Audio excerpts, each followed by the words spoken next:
ये Christmas ewe है। हम लोग क्रिसमस का एक सीजन में है।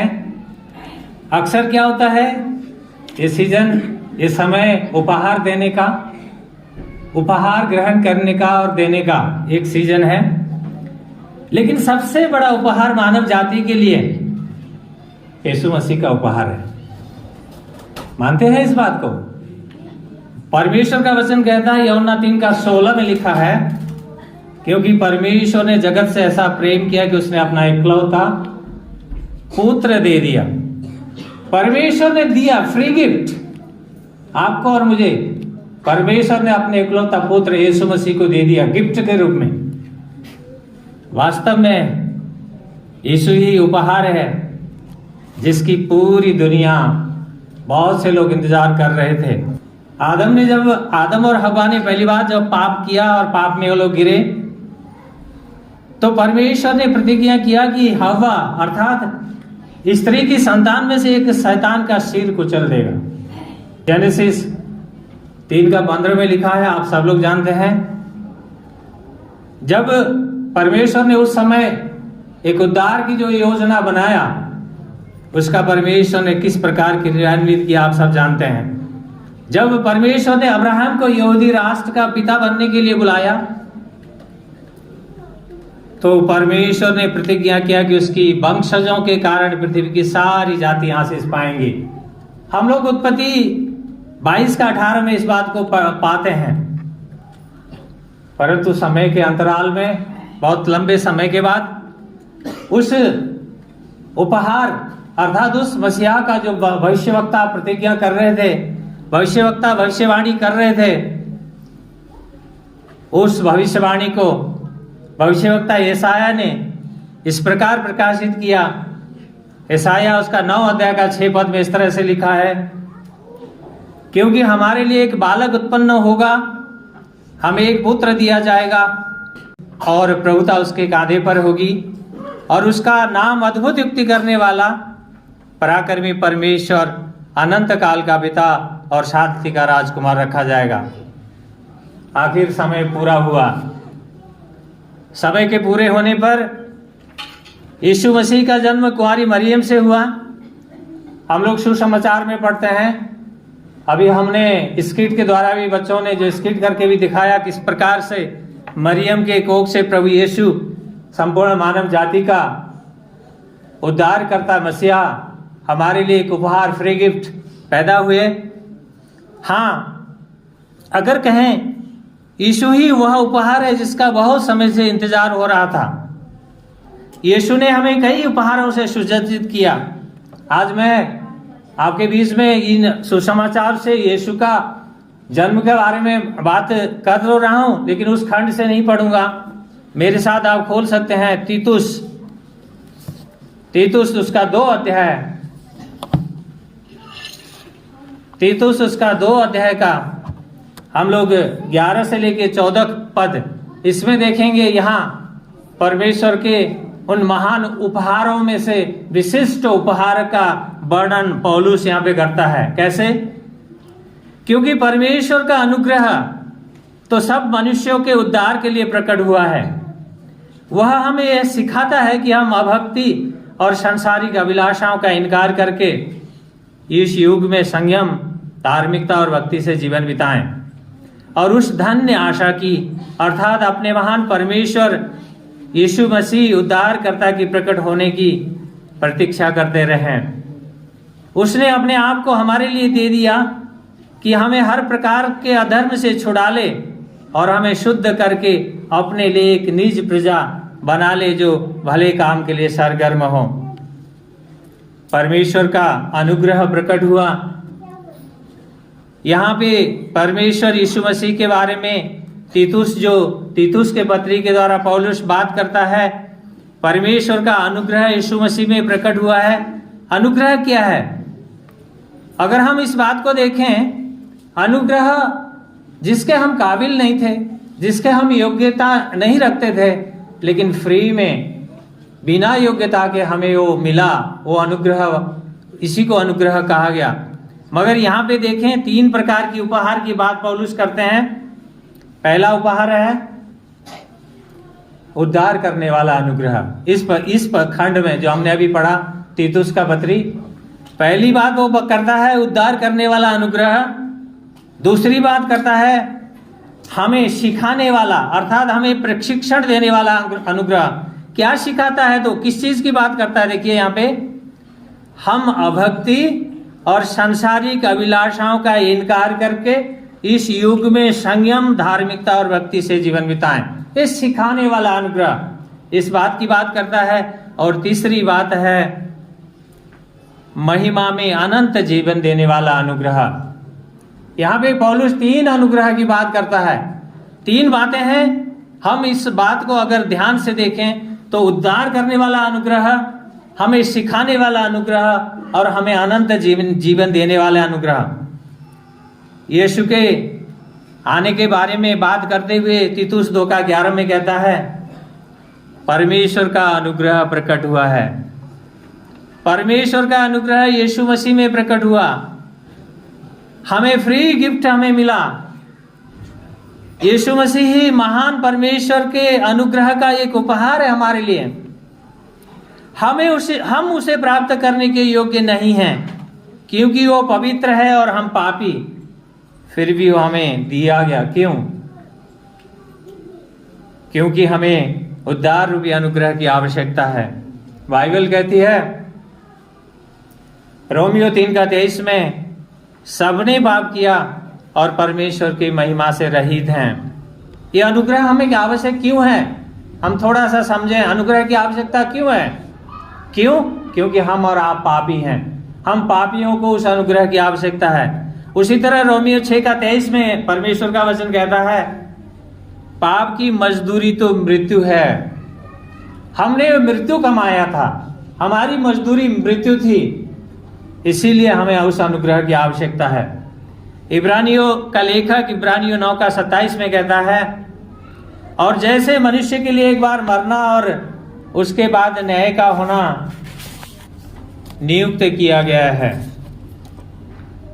क्योंकि ये निश्चित है हमने मृत्यु कमाया था, हम पाप में थे, तो हमें मिलना क्या था?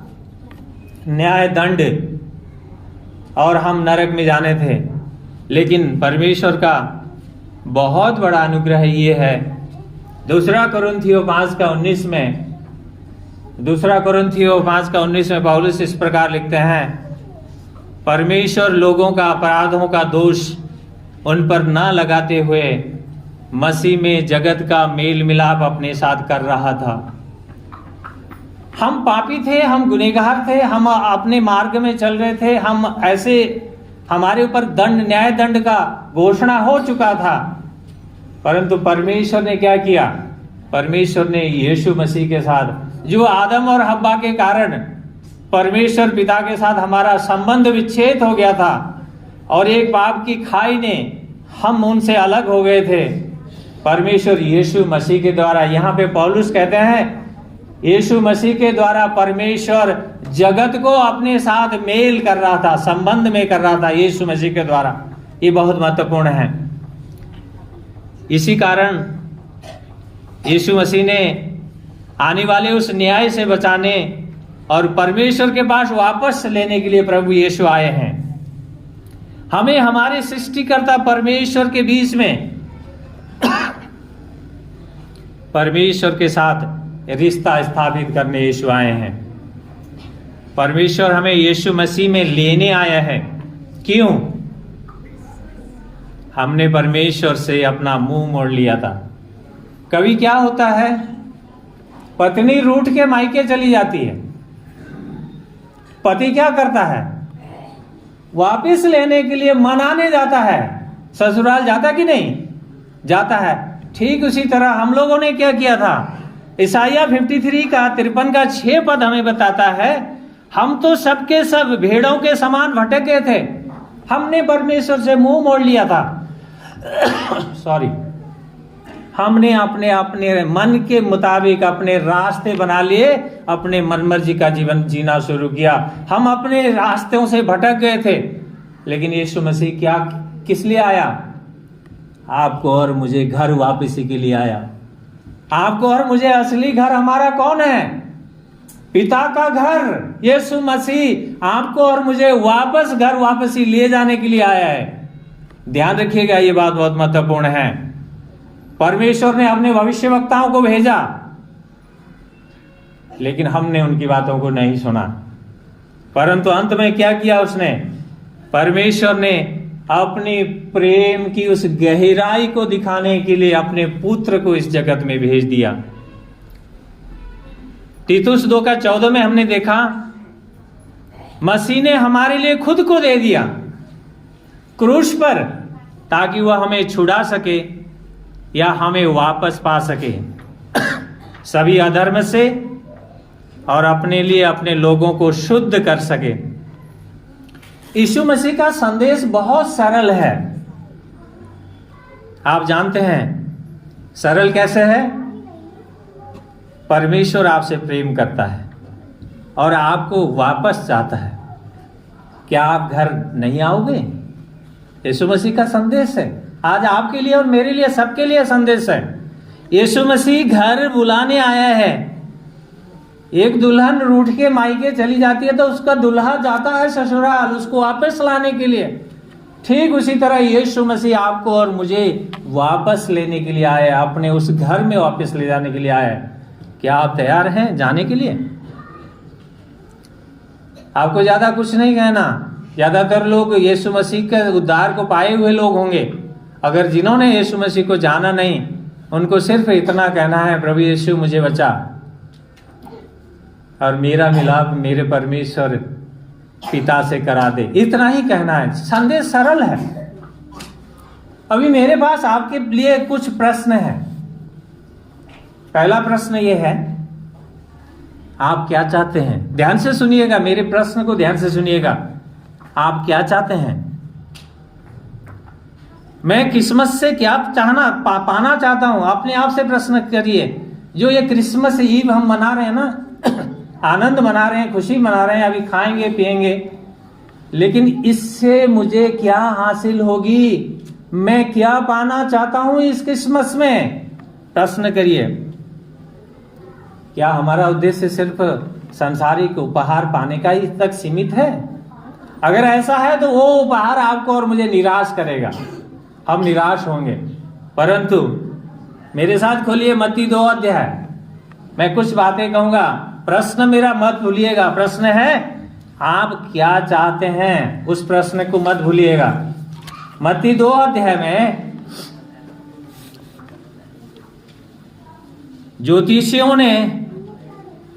ज्योतिषियों ने हमें बताया है कि क्रिसमस पर सही या गलत करके क्रिसमस पर सही चीज की तलाश करके हम अपने आनंद के स्तर को कैसे बढ़ा सकते हैं।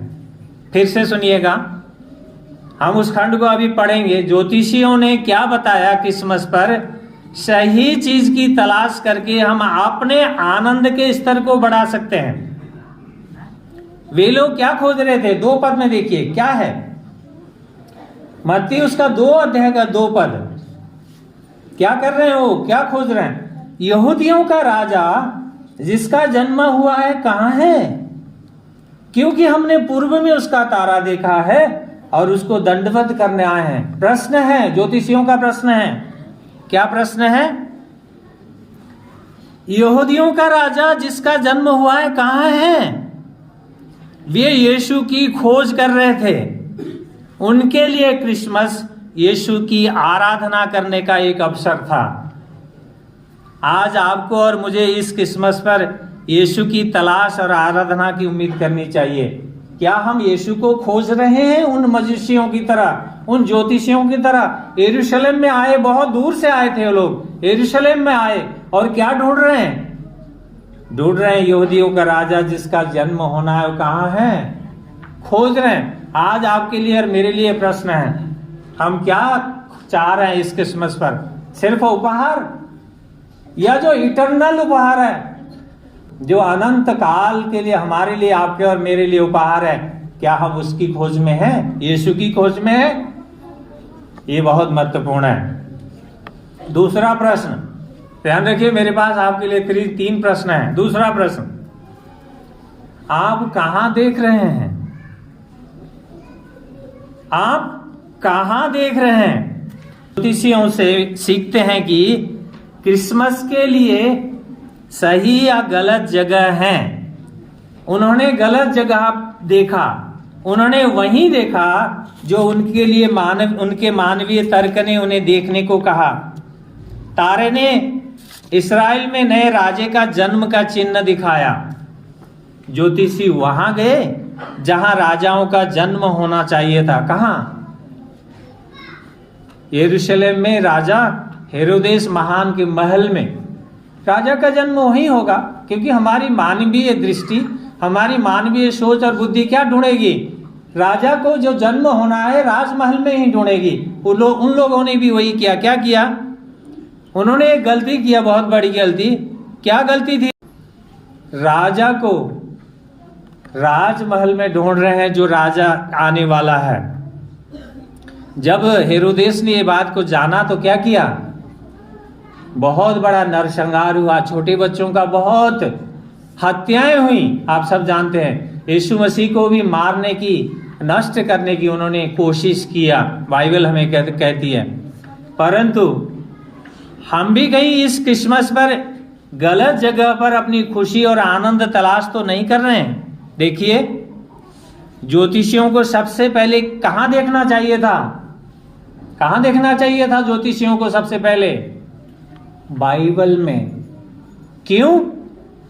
क्योंकि बाइबल में मीका की पुस्तक में पहले ही भविष्यवाणी हो चुकी थी। मीका 5 अध्याय में आने वाला मसीह का जन्म कहां होगा? बेथलेहम में, यरूशलेम में नहीं, राजा के उस महल में नहीं। कहां होगा?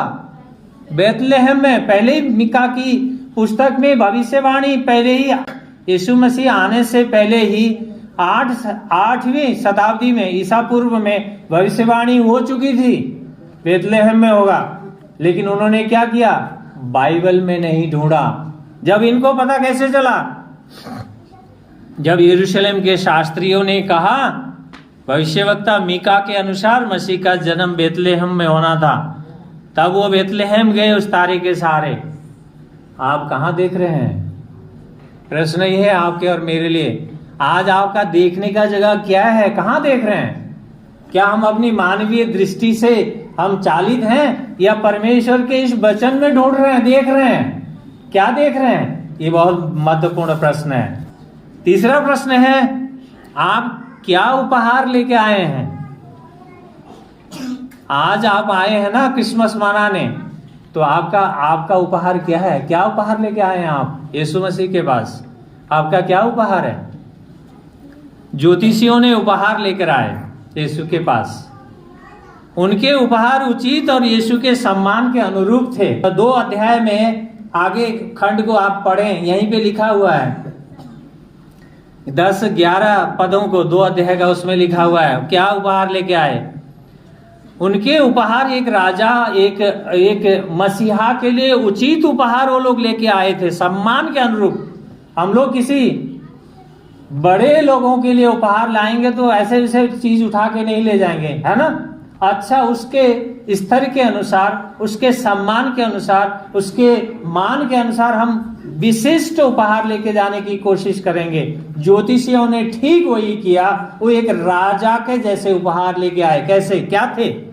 उन्होंने सोना दिया, जो राजा के लिए एक उचित उपहार है। इस प्रकार उन्होंने स्वीकार किया कि यीशु राजा हैं। दूसरा क्या लाया उन्होंने? लोबान दिया, जो एक महायाजक के लिए उपहार था। वह धूपबत्ती थी जिसको याजक मंदिर में इस्तेमाल करते थे। उन्होंने माना कि यीशु परमेश्वर से मेल कराने वाले महायाजक हैं। दूसरा उपहार। और तीसरा था गंधरस। उन्होंने गंधरस दिया। गंधरस जो मृतकों के लिए था, यह एक सुगंधित द्रव्य था जिसका उपयोग कब्र में दफनाने से पहले शरीर पर लेप किया जाता था। इस प्रकार उन्होंने स्वीकार किया कि यीशु पापियों के लिए मरने आए थे। तो आप क्या देने आए हैं? अगर मैं पूछूं प्रश्न, आप क्या उपहार लेके आए हैं आज यीशु के पास? तो आप कहेंगे मेरे पास कोई उपहार नहीं है। हम में से ज्यादातर लोग क्या कहेंगे? हमारे पास कोई उपहार नहीं है। लेकिन एक उपहार है।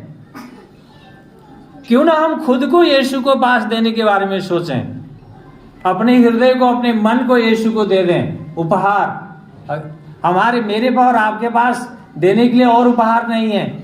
मैं और आप, हम अपने हृदय को, अपने मन को यीशु को उपहार दे सकते हैं, यीशु को दे सकते हैं। कह सकते हैं प्रभु मेरे पास और तो नहीं है, मेरा ये हृदय है, मेरा ये मन है, मैं आज तुम्हें देता हूं। क्योंकि सबसे बड़ी बात, अगर सबसे बड़ा उपहार, सबसे बड़ा गिफ्ट यीशु मसीह परमेश्वर के द्वारा आपके और मेरे लिए है, तो आज आपको और मुझे भी निर्णय करना है कि हम क्या उपहार देने को तैयार हैं। यीशु मसीह को क्या हम इस क्रिसमस के पूर्व संध्या पर, हम क्रिसमस मनाने के लिए जो आए हैं, क्या सचमुच में अपने आप को देने के लिए तैयार हैं?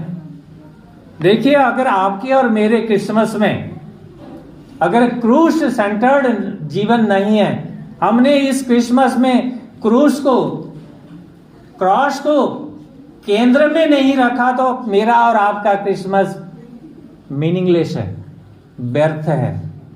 मेरे और आपके जीवन का सेंटर अगर क्रॉस नहीं है, मेरा और आपका जीवन का ये जो क्रिसमस है मीनिंगलेस है।